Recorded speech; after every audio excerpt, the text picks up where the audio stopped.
এই যে আপনার বিয়ে হয়েছে কতদিন এবং কি ঘটছিল একটু টোটাল ব্যাপারটা যদি আমাদের বলতেন। আমার বিয়ে হয়েছে 4 মাস।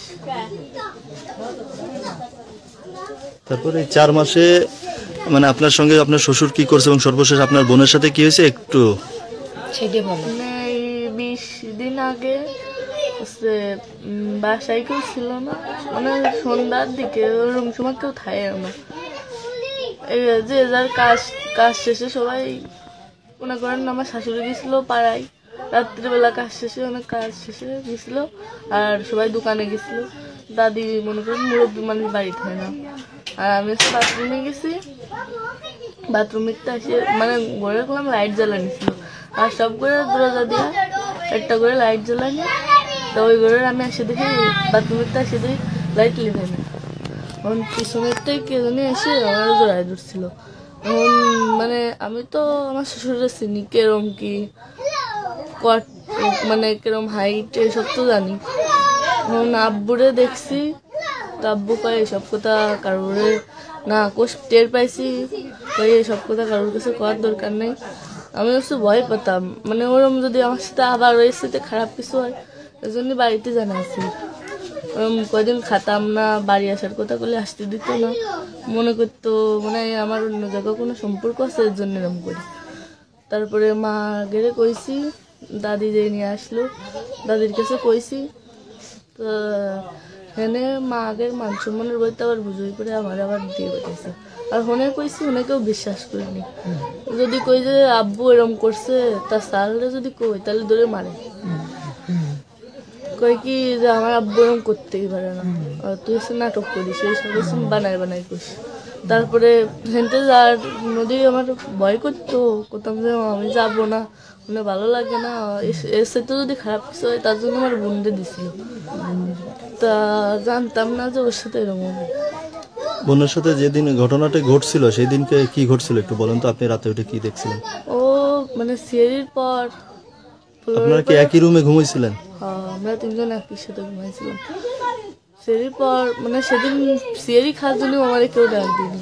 ও ফুলের পর পড়েছিল, আমি বাথরুমে উঠবো, মানে মনে করেন যে এত অনেকক্ষণ পর, মানে রাত্রির বেলা আমি 2-3 ফিরে বাথরুমে উঠি। সেদিন এক ফিরেই, তাও সিয়ারির পর উঠে ওরা ধেয়েও ফুলের উপরে পড়ে রয়েছে। তারপরে আমি বাথরুমিতে আসে, ও বাইরে এসে দরজা খোলা, বাথরুমিতে আসে ওরা উঠেছে, উঠে ওর নড়াচড়া লাগছে। ও উঠে কয় কি আপা আমার অনেক কষ্ট হচ্ছে, জ্বালা পোড়া করছে। আমি বসতে হয়তো ফুলের উপর পড়ে রয়েছে, ঠান্ডার জন্য ওরা রুম হয়েছে। তারপরে ওরা ও ভাই শুয়ে রয়েছে, আর আমিও তো খেয়াল করিনি। ও সকালে উঠে করছে যে আমার অনেক কষ্ট হচ্ছে, ওই হচ্ছে আমার সাথে এরম করেছে। আমি কাছে তোর সাথে এরম করলো কেমন, বাঘ দরজা দিয়েছিল না, কোথাও ছিল ভাইয়া দরজা খুলে দিচ্ছে। আর আমি করছি কি, তাহলে আমি টের পেলাম না কিছু। করছে মানে ওর কথা কওয়ার কোনো হুঁশ নেই, কাপ থেকে কুখাস্তরে করছে। করছে তাই আমার বাইরে নিয়ে গেছিলো। ওই কথা করার পরে মানে ও তারপরে হাঁপাচ্ছিল, কাঁদতেছিল, হাত পাও কেহরা ধরে গেছে। আর আমি দেখি মনে যে ওর গলায় টোলায় এরকম অবস্থা, তাই তো আগের থেকে কিছু করতাম। তারপরে সকালে এটা সবাইকে কিভাবে জানালেন এবং কি হইল? সকালে জানাইছিলাম, কিন্তু তারা কইছে কি সব কারোর কাছে করার দরকার নেই, মনে করেন সবাই বাড়ির সবাই জানে একটু। প্রথমে সকালে কাকে জানাইলেন? আমার স্বামীকে জানাইছিলাম। স্বামী তখন কি বলছে? ও মারছিল ধরে, কয় আব্বু সব কাজ করতেই পারেন। তারপর যখন আপনার শাশুড়িকে জানাইলেন? তারা কয় কি যা হয়েছে হয়েছে, সব কথা আর কারোর কাছে করার দরকার নেই, মানে আমি দেখিনি যে ওর গলায় এরকম হয়েছে।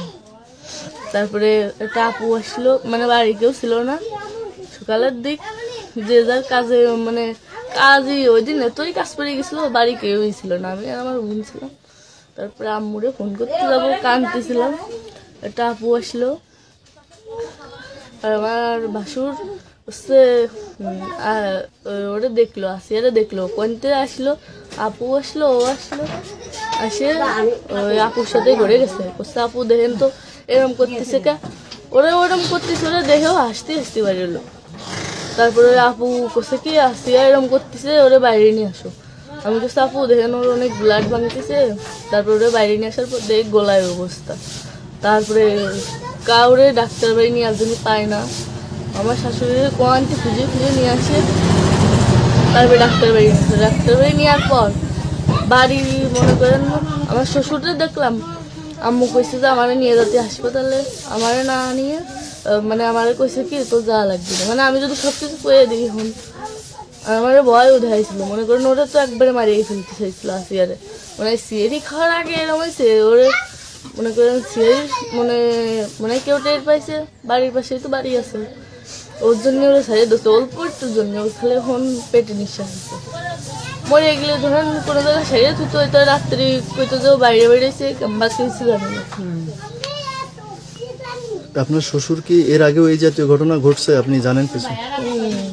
মানে গ্রামের সবাই করছে, বাড়ির আশেপাশের লোক করছে, কি বলছে? যে এর আগেও যদি মেয়ের সাথে এরকম করছে। সেখানে কি সালিশ বিচার হয়েছিল? তা তো কি বলতে পারি।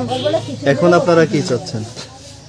এখন চাচ্ছে যা করেছে তার জন্য যেন মানে ফাঁসি হওয়া উচিত, কারণ এরকম করতে গেলে আর বলেন। যাতে অন্য কেউ করার আগে একটু ভাবে যে এরকম শাস্তি হবে না, এরকম কাজ না করাই ভালো। আর মনে করেন তো আমাকে মান সম্মান তো শেষ, আমার বোন যদি এখন বেঁচে উঠে ওর কোনো ইয়ে নেই, আর আমার তো শেষই, আমার রাস্তায় বেরোতেও লজ্জা করে।